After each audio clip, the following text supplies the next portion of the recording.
بے شک دنیا خطرناک ہے، دنیا مشکلات کی جگہ ہے، دنیا امتحان کی جگہ ہے، مگر وہیں پر میرا مولا نہج البلاغہ کی حکمت نمبر 131 میں 131 میں بیان فرماتا ہے، کسی شخص نے دنیا کو برا بلا کہا، میں بس خلاصہ آپ کی خدمت میں عرض کروں گا، تو مولا اس کو کہہ رہے ہیں دنیا کو کیوں برا کہہ رہے ہو؟ اس لیے برا کہہ رہے ہو کہ تمہارے باپ جو ہے وہ مر گیا، تمہاری ماں جو ہے وہ خاک کے اندر چلی گئی اور تم اس کے لیے کچھ کر نہیں پائے، تم نے کتنی ان کی تیمارداری کی، تم نے کتنا ان کا خیال کیا، تم کتنے ڈاکٹروں کے پاس گئے، طبیبوں کے پاس گئے، اور تم اپنی مشکل کو دنیا کے اوپر جو ہے وہ کر رہے ہو۔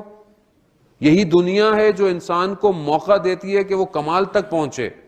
یہی دنیا ہے جو انسان کو عبادت کا موقع دے رہی ہے، یہی دنیا ہے جو انسان کو حق کو قبول کرنے کا موقع دے رہی ہے، یہ دنیا ہی تو ہے۔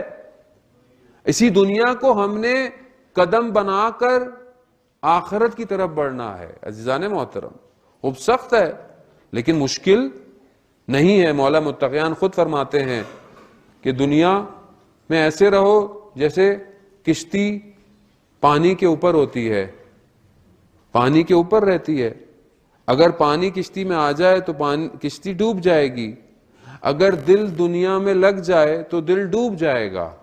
لیکن اگر کشتی پانی کے اوپر تیرتی رہے تو کنارے تک پہنچ جائے گی۔ دنیا کو ایسے استعمال کریں ہم لوگ۔